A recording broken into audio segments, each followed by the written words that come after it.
Mesdames et messieurs, bonjour. Aujourd'hui encore, je suis avec vous pour parler de certains problèmes en apportant réponse à vos préoccupations. Alors, comment dominer son complexe d'infériorité? Brigitte Lefoy, qui est une amie qui vit donc à Barcelone, m'a appelé hier pour me signifier son problème de complexe depuis l'enfance vis-à-vis des personnes qui euh, semblent être dans une posture sociale encore plus confortable ou encore dans une posture relationnelle encore plus confortable. Et c'est une situation qui la dérange. Et donc, elle souhaiterait avoir une solution. Alors, comme par hasard, j'ai jeté un coup d'œil je dirais, dans ma messagerie aujourd'hui. Voilà, elle est bourrée de préoccupations du même genre. Alors, j'ai décidé, en apportant réponse à ma chère Brigitte Lefoy, d'aussi tenter d'apporter réponse aussi à ces personnes-là, donc de délivrer certaines personnes également qui ont, je vais dire, sollicité la même réponse pour pouvoir apporter une réponse à leurs préoccupations. Avant de continuer, je rappelle que je suis Kodanyame Kwaku, votre serviteur. Et vous pouvez vous abonner, vous pouvez vous abonner à ma chaîne YouTube Kodanyame Kwaku, ou encore vous pouvez également envoyer des messages pour vos préoccupations, ou bien si vous avez des commentaires à faire, eh bien vous pouvez le faire. Et puis aussi, euh, vous pouvez également vous abonner à la page Facebook Kodanyame Kwaku, auteur, pour pouvoir revoir les préoccupations auxquelles nous tentons d'apporter réponse. Pour revenir à notre sujet, il faut savoir d'abord que le complexe d'infériorité, c'est simplement le fait de se percevoir comme inférieur aux autres dans une situation donnée. Et ce complexe-là, bien évidemment, peut être lié à une infériorité réelle ou encore une infériorité qu'on s'imagine et qui pourtant n'est même pas réelle. Voilà. Et se voir, c'est une situation qui peut vous pousser, par exemple, à vous voir moins belle par rapport à d'autres personnes ou encore à se voir aussi moins intelligent par rapport à d'autres personnes. Bon, c'est une situation qui varie, hein. Ça peut être dans ce genre de cas ou ça peut être dans bien d'autres cas. Voilà. Et il est toujours accompagné, bien évidemment, d'un mal-être. Et ce mal-être-là peut créer aussi de nombreuses conséquences sur votre santé ou encore sur votre vie. Parmi les conséquences, nous avons par exemple l'anxiété, voilà, ou encore ça peut vous rendre anxieux, ça peut même vous rendre aussi nerveux. Quand vous êtes en situation de complexe d'infériorité, vous pouvez devenir nerveux. Voilà, on ne sait pas ce qu'on vous a fait, mais vous êtes énervé. Parfois contre la personne vis-à-vis de qui vous vous sentez complexé. Ça peut aussi créer un peu un sentiment de culpabilité. Voilà, et ce sentiment de culpabilité-là peut vous rendre désagréable dans ce que vous avez à faire ou bien dans vos rapports avec les autres. Ça peut aussi vous rendre jaloux. Ça peut créer, vous voyez donc le complexe d'infériorité peut créer de la jalousie vis-à-vis de cette personne-là qui se sent complexée vis-à-vis de vous. Ce n'est pas donc toutes les personnes jalouses qui sont vraiment jaloux simplement comme ça parce que la jalousie est un fait réel. Mais il y a des personnes qui peuvent manifester de la jalousie vis-à-vis de vous simplement parce qu'elles sont complexées vis-à-vis de vous. Et c'est leur façon à elles parfois de manifester ce complexe-là. Et donc si vous comprenez, vous allez voir que ces personnes qui manifestent la jalousie vis-à-vis de vous dans certaines situations, n'allez même plus prendre ça pour faire problème, prendre ça comme un problème ou une situation vraiment importante, mais vous allez juste comprendre que voilà, c'est quelque chose de normal. Et aussi, sachez que la situation de complexe d'infériorité, cette réalité-là, peut provoquer de la colère. Ça peut, si vous êtes en posture de complexité d'inférieur, ça peut vous provoquer de la colère chez vous. Voilà. Ou encore, une personne qui se trouve dans cette situation peut exprimer de la colère. Vous voyez de la colère excessive. Une colère, on ne sait pas pourquoi, mais cette colère est excessive. on calme la personne, mais elle ne se calme pas. Voilà, parfois le sentiment d'infériorité peut provoquer ce genre de colère vis-à-vis de la personne en face de qui vous vous sentez en situation de comment dirais-je, de complexe. Voilà. Et cela peut provoquer de la dépression, ce qu'on ne souhaite pas. Malheureusement, c'est la raison pour laquelle il faut pouvoir tout faire pour régler ce problème de complexe d'infériorité. Et il faut savoir que le complexe d'infériorité, c'est un produit des rapports. C'est-à-dire que c'est une situation qui naît dans notre rapport vis-à-vis des autres. Donc, selon la nature de la relation, selon la nature du rapport que vous avez vis-à-vis de l'autre, peut naître un certain complexe. Ça peut être un complexe d'infériorité, ça peut être un complexe de supériorité, ce qui va dépendre aussi des ressources dont vous disposez pour vous imposer dans la relation ou dans le rapport dans lequel vous vous trouvez, ou encore dans le système de relation dans lequel vous vous situez. Qu'est-ce qui cause ça? Ce qui cause ça, donc comme je l'ai dit, en dehors de la question donc, du système de relations, donc de la nature des relations qui vous lie vis-à-vis des personnes autour de vous, il y a aussi l'envie excessive. Tout le monde peut exprimer de l'envie, mais de façon excessive, ça peut vous envoyer à un certain sentiment d'infériorité vis-à-vis de ces personnes qui détiennent les ressources dont vous n'avez pas accès. Ça peut être des ressources financières, ça peut être des ressources, comme on appelle, matérielles, ça peut être du capital social, ça peut être du capital culturel.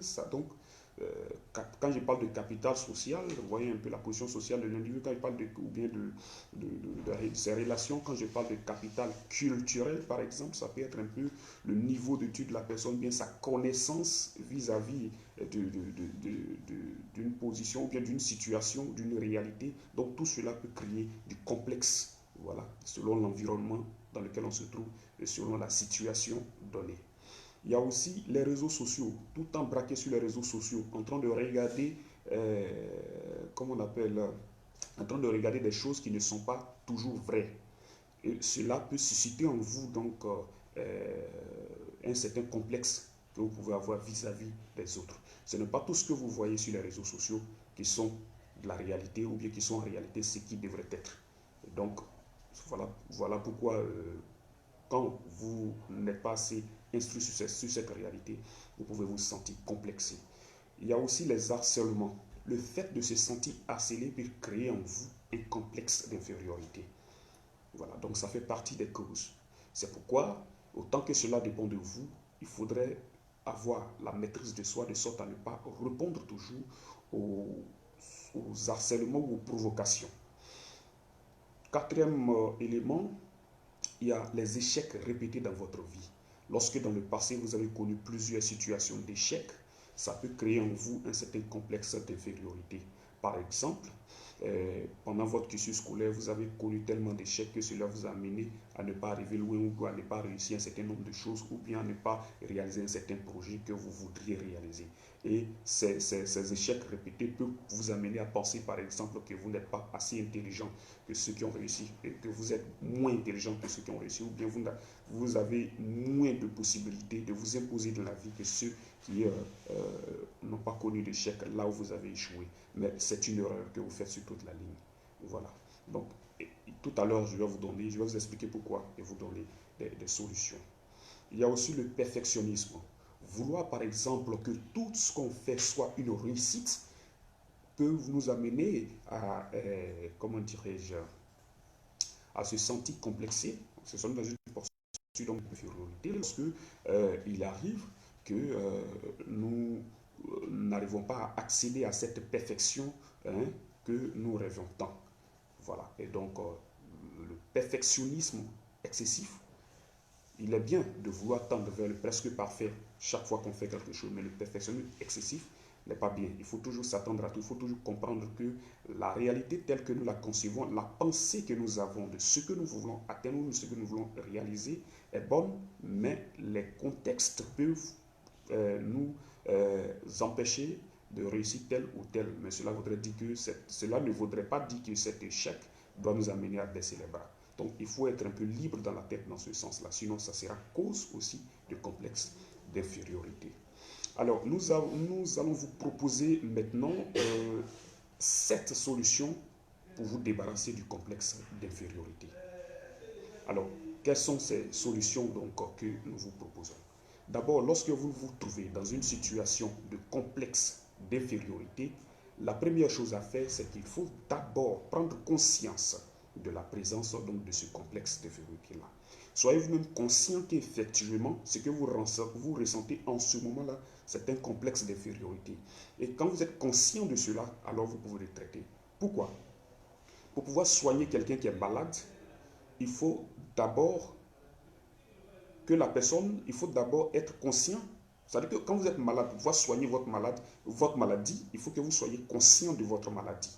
C'est pourquoi pour découvrir de quoi vous souffrez, par exemple, on peut faire un diagnostic. Le diagnostic va nous révéler de ce qui vous met en mal. Et c'est à partir de là qu'on peut vous soigner. Donc il faut connaître votre maladie pour pouvoir soigner cette maladie-là. C'est pourquoi il faut d'abord prendre conscience de ce que vous ressentez. Est-ce que c'est un complexe d'infériorité ou est-ce que c'est autre chose? Si c'est un complexe d'infériorité, il faut prendre conscience de ce complexe-là.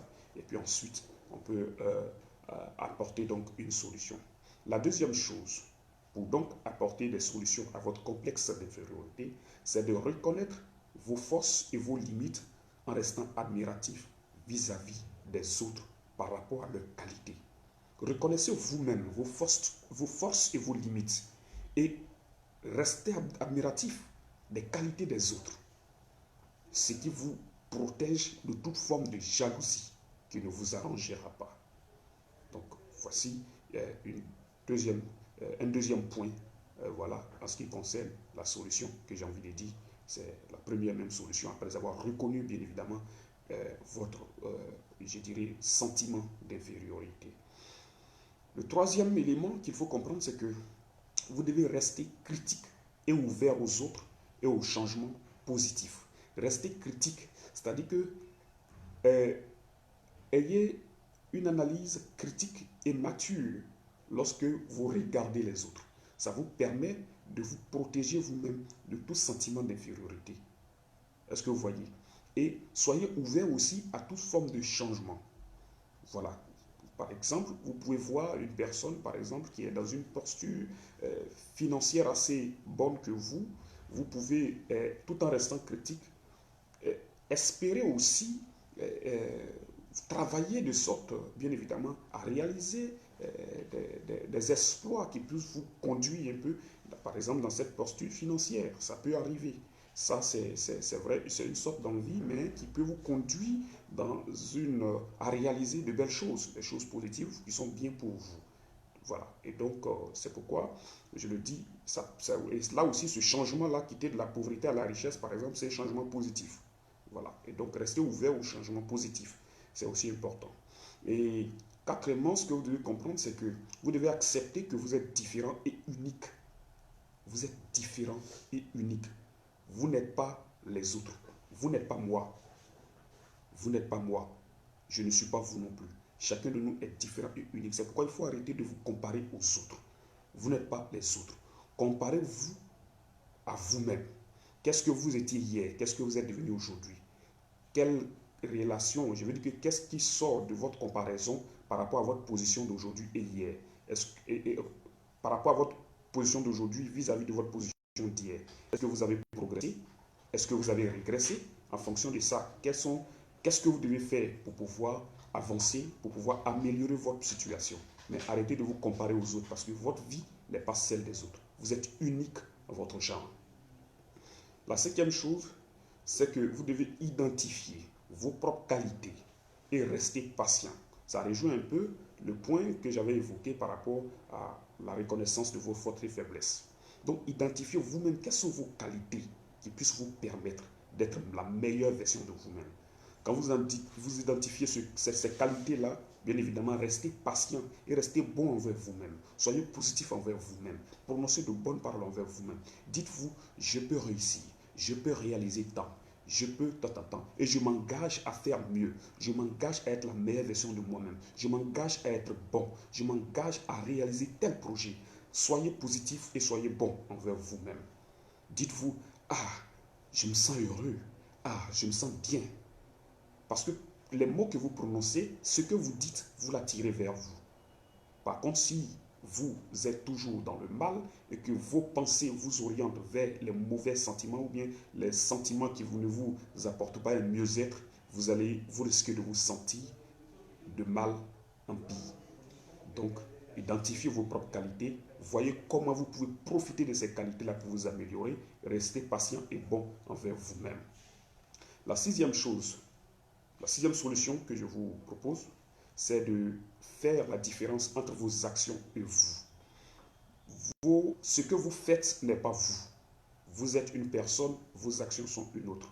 Ce n'est pas parce que vous volez, c'est-à-dire que le fait, par exemple, d'être voleur, quand vous voyez quelqu'un qui est un voleur, le fait pour lui de voler ne fait pas de lui, euh, en tant qu'être humain, une mauvaise personne. C'est juste ces actes qui ne sont pas agréables.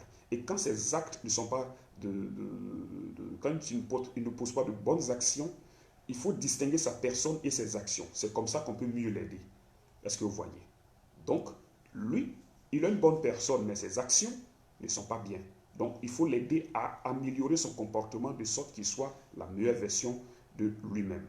Est-ce que vous voyez? Donc, faites la différence entre vos actions qui peut-être ne vous amènent pas à vous sentir bien et vous-même. Sinon, vous êtes une bonne personne, vous êtes bien et vous avez juste peut-être besoin de réorienter vos pensées. Vous avez peut-être besoin d'agir de sorte à ce que vos sentiments concordent avec la bonne personne que vous êtes.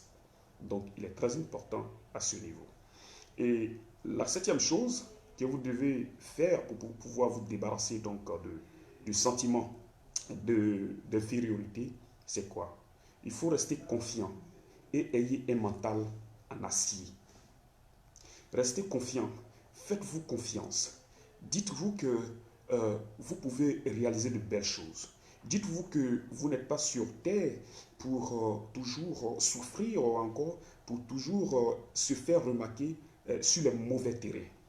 Dites-vous cela et engagez-vous à faire du bien, engagez-vous à mener de bonnes actions, engagez-vous à faire ce qui peut vous amener à vous sentir bien et restez confiant. Quel que soit le défi, quelle que soit la situation qui se trouve en face de vous, restez confiant, dites-vous que vous pouvez vous améliorer, dites-vous que vous pouvez mieux faire. Ayez un mental d'acier, un mental qui vous permet d'être des êtres extraordinaires, des êtres exceptionnels. Un mental qui vous amène à briller dans l'environnement social où vous vous trouvez. Et donc, en quelque sorte, tout se passe dans la tête. Tout se passe dans la tête. Et voilà. Donc, merci donc de nous avoir suivis pour ce petit message. Vous pouvez partager avec vos amis, avec vos connaissances pour aussi les aider et vous pouvez aussi vous abonner donc à notre page, à notre chaîne YouTube Konanyame Kwaku et aussi à notre page Facebook Konanyame Kwaku auteur. Si vous avez des messages ou des remarques, vous pouvez bien évidemment nous délivrer ces messages-là. Et donc je vais résumer très rapidement. Je disais que nous apportions réponse à Brigitte Loufoy, qui est une Loufoy plutôt, qui est une amie qui vit à Barcelone. Elle a une préoccupation au niveau du complexe d'infériorité. Elle souhaiterait bien évidemment dominer ce complexe-là ou encore se débarrasser du complexe d'infériorité. Donc, comme par hasard, aujourd'hui, j'ai vu que beaucoup de personnes m'ont envoyé des messages dans ce sens. Et donc, j'essaie de faire de transmettre ce message de façon publique pour pouvoir aussi, en répondant à ma chère Brigitte Loufoy, apporter réponse à vos préoccupations. Et donc, sachez que d'abord que le complexe d'infériorité est le fait donc de se percevoir comme inférieur aux autres dans une situation donnée. Et qu'est-ce qui provoque ça? Ce qui provoque ça, c'est par exemple l'envie excessive, c'est aussi les réseaux sociaux, par exemple, tout ce qu'on voit sur les réseaux sociaux qui met en nous le désir excessif donc de pouvoir nous approprier certaines choses alors qu'en réalité tout ce qui est sur les réseaux sociaux n'est pas forcément vrai. Et il y a aussi les harcèlements qui peuvent provoquer en vous donc le complexe d'infériorité ou encore les chantages et tout ça. Et aussi, il y a aussi les échecs répétés et aussi le perfectionnisme. Voilà. Alors, ce que nous disons, c'est que nous avons proposé cette solution pour vous amener à vous débarrasser donc, du complexe d'infériorité. La première solution, c'est que vous devez d'abord prendre conscience de ce complexe-là, le complexe d'infériorité. Vous devez prendre conscience de cette situation. Une fois que vous avez pris conscience, puisque pour soigner une maladie, il faut d'abord identifier la maladie, reconnaître la maladie, avant de pouvoir proposer des remèdes qui correspondent donc à cette maladie. Et puis deuxièmement, vous devez reconnaître vos forces et vos limites, voilà, et rester admiratif vis-à-vis des autres par rapport à leur qualité. Voilà, c'est certain exercice même qui vous éloigne de tout ce qui est jalousie. Vous devez rester aussi critique et ouvert aux autres et aux changements. Parce qu'il faut le rappeler au niveau des conséquences, parce que le complexe de infériorité a des conséquences. Quelles sont ces conséquences-là? Ça peut vous rendre anxieux, ça peut vous rendre nerveux, ça peut vous donner un sentiment de culpabilité, ça peut créer de la jalousie en vous, ça peut vous mettre en colère et ça peut provoquer même de la dépression. Est-ce que vous voyez un peu? Donc, une personne qui se sent inférieure vis-à-vis de vous peut, par exemple, agir de façon nerveuse vis-à-vis de vous parfois, peut agir avec jalousie vis-à-vis de vous, peut aussi se sentir sous la dépression. Si vous êtes comme ça aussi, en situation d'infériorité vis-à-vis de certaines personnes, cela peut arriver aussi en ce qui vous concerne. Voilà pourquoi il faut essayer de se débarrasser de ça. Donc, mieux gérer. C'est une situation, ça peut arriver, mais il faut pouvoir avoir des méthodes pour pouvoir se contrôler quand ça arrive. Alors, pour revenir donc aux méthodes que nous vous proposons pour gérer cela, il faut aussi rester critique et ouvert aux autres et aux changements positifs. Voilà. Et quatrièmement, vous devez accepter que vous êtes différent et unique et arrêter de vous comparer aux autres. Vous n'êtes pas les autres. Donc, pas besoin de vous comparer aux autres. Cinquièmement, essayez de vous d'identifier bien évidemment vos propres qualités et de rester patient et bon envers vous-même. Soyez bon envers vous-même, soyez patient envers vous-même et puis identifiez vos qualités qui puissent vous permettre de vous améliorer et être la meilleure version de vous-même. La sixième chose, vous devez faire la différence entre vos actions et vous. Vos actions ne sont pas vous, vous êtes vous et vous menez des actions. C'est vrai qu'à partir de vos actions, vous pouvez avoir de bonnes relations avec les autres ou de mauvaises relations envers les autres. Mais si vous avez des sentiments d'infériorité, comprenez qu'il y a toujours dans la vie quelque chose que vous savez que les gens ne savent pas. Il y a toujours quelque chose que vous maîtrisez qui fait de vous un être particulier. Donc vous n'avez pas, par exemple, à vous sentir complexé vis-à-vis de qui que ce soit. Voilà. Et puis, restez confiant et ayez un mental en acier. Restez confiant dans tout ce que vous faites. Agissez avec confiance. Et sachez que vous pouvez parfois même percer même les murs que d'autres n'ont pas pu. Parce que chacun est unique en son genre. Chacun a ses qualités et ses défauts. Merci de m'avoir suivi. J'espère avoir apporté une réponse significative et qualitative à vos préoccupations et j'espère qu'on se reverra. Merci à vous et passez une excellente journée. Merci.